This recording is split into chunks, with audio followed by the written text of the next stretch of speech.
Good morning student. आज हम लोग यहाँ पर रिटायरमेंट ऑफ पार्टनर का ही नेक्स्ट जो पार्ट है डेथ ऑफ पार्टनर इसको समझने वाले हैं।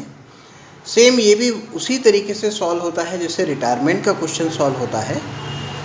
तो यहाँ पर पहले हम इस क्वेश्चन को समझते हैं। इसमें फ़र्क ये है कि अब पार्टनर रिटायर नहीं होगा बल्कि जो पार्टनर है उसकी डेथ हो जाती है। तो डेथ जिस डेट तक होती है उस डेट तक जो है वो आपको उसके जो गुडविल है, जो उसका इंटरेस्ट ऑन कैपिटल है, जो उसके हिस्से का प्रॉफिट है, वो सब उसके एग्जीक्यूटर को देना होता है। चाहे वो रिवैल्यूएशन अकाउंट का अगर कोई प्रॉफिट हो, यानी जो जो उसके हिस्से में आने वाली चीज़ें हों वो उसके एग्जीक्यूटर को, एग्जीक्यूटर का मतलब यहाँ है उसके उत्तराधिकारी को देना होगा। तो यहाँ आज हमने इसी प्रकार का एक क्वेश्चन लिया है। तो देखिए यहाँ पर लिखा है कि A B and C are partners in 3:2:1 on 31 March 2020। Their balance sheet as follows. Balance sheet given है आपको।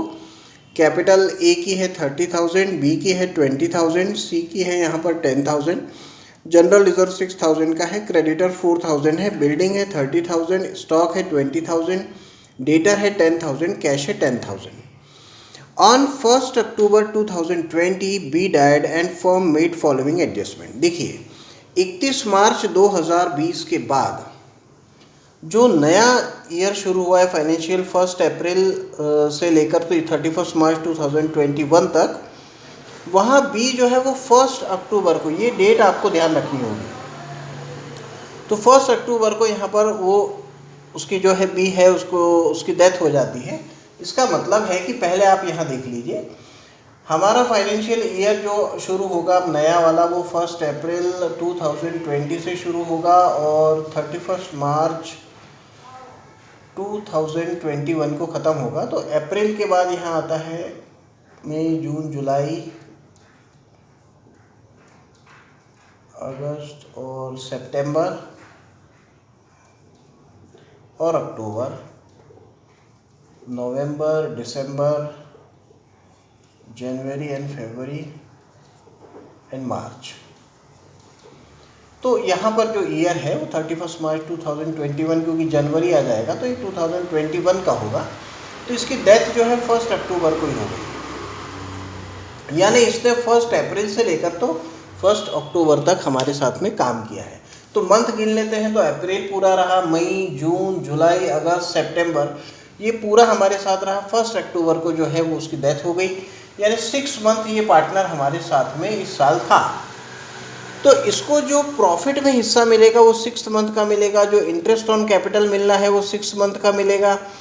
और जब उसको ये 6 मंथ हम कैसे कैलकुलेट करेंगे तो उसी के ऊपर आज का ये सेशन है कि ये कैलकुलेशन कैसे करें। तो आप इसको नोट कर लीजिए, 6 मंथ रहा, आप इसको गिन सकते हैं।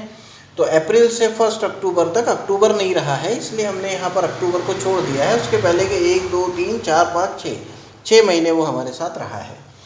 तो अब यहाँ जो क्वेश्चन है देखिए उसमें लिखा हुआ है कि firm made following adjustment, goodwill valued 24,000। Same goodwill वैसे ही सॉल्व करनी है जैसे कि हम रिटायरमेंट में करते हैं।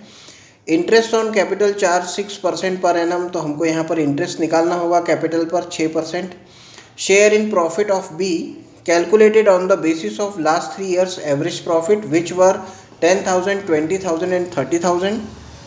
B made drawing ₹3,000 till the death, compute amount which will be paid to B's executor. तो यहाँ पर अब जो है बी को हमको एग्जीक्यूटर जो है उसको अमाउंट पे करना है। तो इस साल जो है वो केवल कंप्यूटेशन ही है, कोई अकाउंट्स है नहीं आपको डेथ में बनाने के लिए। तो मैं आपको यहाँ कंप्यूटेशन के साथ में कैपिटल अकाउंट भी सिखा देता हूँ ताकि आपको बन जाए। तो देखिए अगर मैं यहाँ पर बी के एग्जीक्यूटर की बात करूँ कि कितने बी के एग्जीक्यूटर को देने होंगे, तो उसके लिए मैं यहाँ पर एक बी का कैपिटल अकाउंट पहले बना लेता हूँ ताकि आप लोगों को समझ में आए। तो मैं यहाँ बना लेता हूँ आज केवल बी का कैपिटल अकाउंट, जो जिसकी डेथ होती है उसी का कैपिटल अकाउंट हमको बनाना पड़ेगा, क्योंकि तभी हमको पता हो पाएगा कि उसको कितने पैसे देने हैं और कितने कितने और किस किस अमाउंट का क्या क्या वैल्यू आता है वो यहाँ पर हम लिखेंगे अभी। तो हम पहले बना रहे हैं बी का एक कैपिटल अकाउंट। तो हमने एक बी का कैपिटल अकाउंट जो है वो यहाँ पर तैयार कर लिया है, पर्टिकुलर और अमाउंट। अब देखिए सबसे पहला काम हमको क्या करना है, जो हम रिटायरमेंट में करते थे वही हमको यहाँ करना है।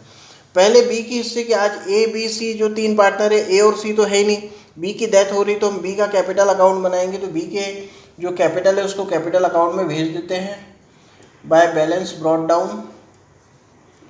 और जो बी का कैपिटल है वो 20,000 का है यहाँ पर, तो हमने 20,000 लिख दिए। जनरल रिजर्व में भी बी का हिस्सा है तो हम उसको दे देते हैं। अगर हमको यहाँ तीनों के अकाउंट बनाने होते तो हम सेम तीनों का अकाउंट कॉलम भी बनाते, तीनों कैपिटल लिखते, तीनों में जनरल रिजर्व जो है वो डिस्ट्रीब्यूट हो जाता। तो आज एक ही का बनाना है, तो 6,000 का 2/6 अगर आप निकालते हैं तो आपको यहाँ 2,000 रुपये जो है वो जनरल रिजर्व के मिल जाएंगे। क्रेडिटर का आज कोई काम नहीं, बिल्डिंग स्टॉक डेटर कैश का कोई काम नहीं है। अब देखिए क्या लिखा है, गुडविल वैल्यूड एट 24,000। तो गुडविल 24,000 की है, तो ये सेम रिटायरमेंट जैसा काम है। हमको यहाँ फर्म की गुडविल मालूम है तो हम कैलकुलेशन फॉर गुडविल कर रहे हैं अभी। तो मैं यहाँ आपको बता देता हूँ कि हम क्या कर रहे हैं, calculation for goodwill.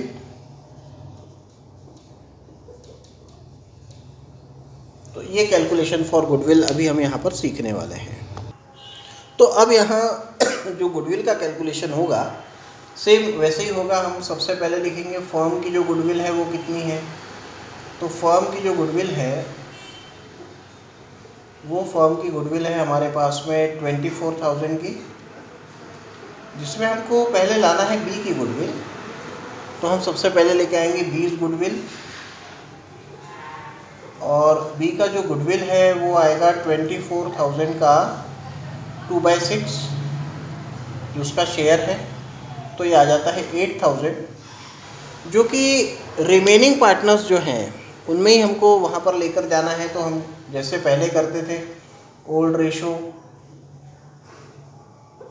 A B C, A का जो रेशो है वो 3:2:1 है। अब हमको न्यू रेशो चाहिए यहाँ पर। तो न्यू रेशो के लिए मैं क्या करूँगा, तो सबसे पहले जो बी का हिस्सा है उसको मैं अलग कर देता हूँ। तो ए और सी बच गया 3:1, तो जिसको मैं लिख सकता हूँ ये 3/4 एंड 1/4। तो यहाँ पर अब जो ए रखेगा या ए के हिस्से में जो गुडविल आएगी, ए का जो शेयर रहेगा वो ए का शेयर रहेगा इस 8,000 का 3/4। तो ये हो जाता है हमारे पास 6,000। बी के शेयर और सी के शेयर की अगर हम बात करें तो सी का जो शेयर यहाँ पर आता है वो आता है 8,000 का ही 1/4 यानी 2,000।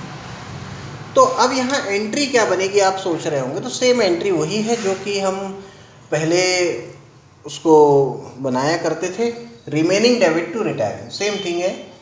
Is capital account debit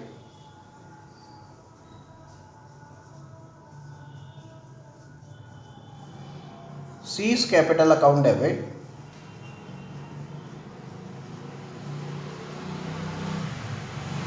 to B's capital account।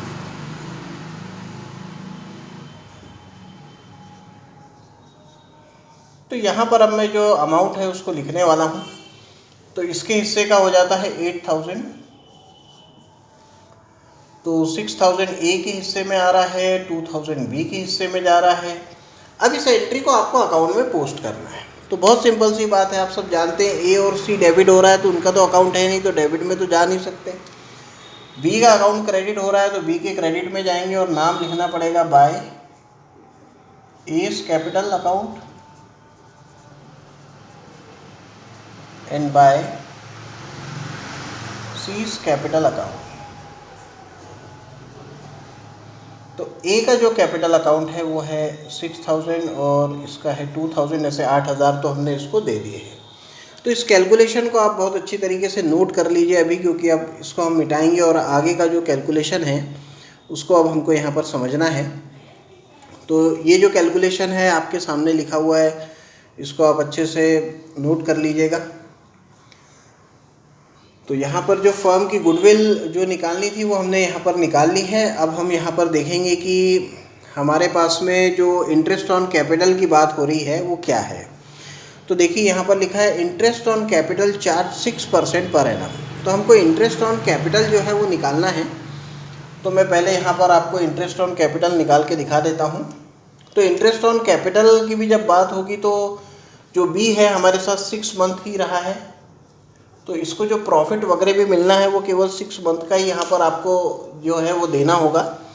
तो हम यहाँ पर देखते हैं अभी कि इसको किस तरीके से अब हम इंटरेस्ट ऑन कैपिटल निकालेंगे। तो अब यहाँ पर इंटरेस्ट ऑन कैपिटल निकाल रहे हैं। इंटरेस्ट अब जो जा रहा है बी उसी को दिया जाएगा। तीनों का अकाउंट बनता तो तीनों को निकालते, लेकिन अभी बी का ही बनाना है। तो इंटरेस्ट ऑन कैपिटल बी का जो कैपिटल है 20,000, इस 20,000 का हम निकालेंगे 6%, यानी 6/100। और इंटरेस्ट कभी भी जो है वो टाइम को ध्यान में रखकर दिया जाता है। तो यहाँ पर जो बी है वो 1 अक्टूबर को जो है उसकी डेथ हुई थी, इसलिए उसको 6 मंथ का ही मिलेगा। 31 मार्च की आपकी बैलेंस शीट है और 31 मार्च से 1 अक्टूबर तक जो है वो 6 महीने होते हैं, इसलिए हम इसको जो इंटरेस्ट देंगे वो 6 मंथ का देंगे। इसलिए हम इंटू करेंगे यहाँ 6/12। तो अब हम इसका इंटरेस्ट कैलकुलेट कर लेते हैं। तो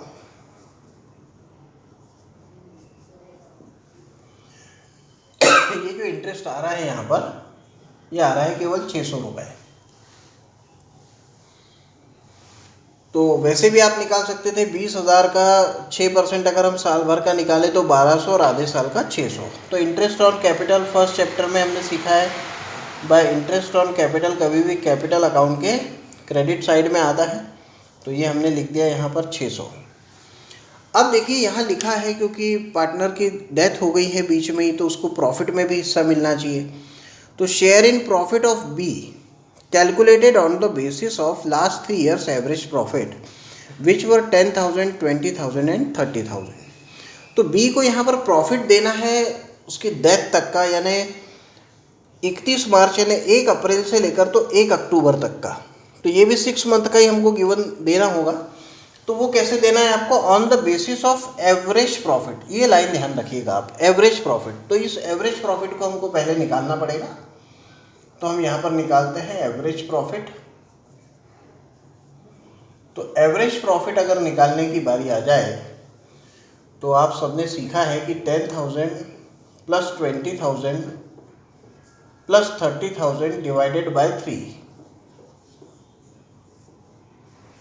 तो इस तरीके से यहाँ पर हो जाता है 60,000 डिवाइडेड बाय 3। तो ये हो जाता है 20,000 का एवरेज प्रॉफिट। अब ये जो एवरेज प्रॉफिट है बिल्कुल 100% जो है ये फर्म का एवरेज प्रॉफिट है। तो ये फर्म का हो गया एवरेज प्रॉफिट आपके पास। आपको तो बी को देना है, तो हम यहाँ निकाल लेते हैं बी शेयर ऑफ प्रॉफिट। तो इसको कैसे निकालेंगे? बहुत सिंपल है। देखिए 20,000 में बी का जो हिस्सा है वो है 2/6 और 6 मंथ के लिए इसलिए 6/12। तो मैं इसको अगर कैंसिल कर दूं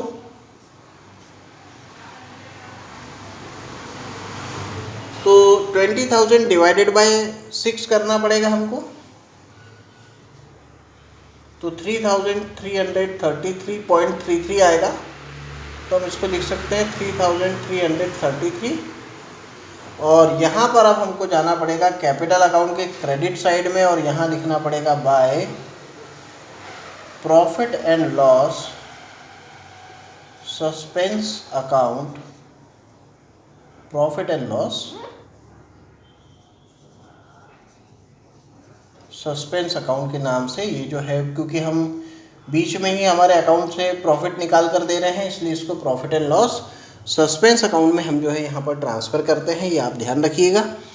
और अब आखिरी लाइन है कि बी मेड ड्राइंग्स 3,000 और बी ने टिल द डेथ उसने 1 अक्टूबर तक 3,000 रुपये निकाले थे। तो ड्राइंग हमेशा डेबिट में आएगा। तो ड्राइंग अकाउंट और ये हो गया आपके पास 3,000। अब बी को जितना मिलना था और बी से जितना आपको वसूल करना था ये पूरा इस अकाउंट में है। अब जो बचेगा वो उसके एग्जीक्यूटर को देना होगा। तो मैं यहाँ इसका टोटल कर लेता हूँ कि कितने हिस्से आ रहे हैं। तो 20 और 2 22 और 8 30 33 और 33,000 933, जिसमें से 3000 माइनस हो जाएंगे तो बचेंगे 30,933। तो यहाँ लिखना पड़ेगा, आप बैलेंस नहीं रख सकते क्योंकि वो जाने वाला पार्टनर है, उसकी डेथ हो गई, तो उसको भी अब आप डायरेक्टली टू कैश नहीं लिख सकते हो, उसके एग्जीक्यूटर का ही नाम आएगा, इसलिए यहाँ लिखना पड़ेगा टू बीज एग्जीक्यूटर अकाउंट, और अकाउंट क्लोज हो जाएगा 33,933 से। और बी को जो अमाउंट पेड करना है वो कितना पेड करना है, 30,933।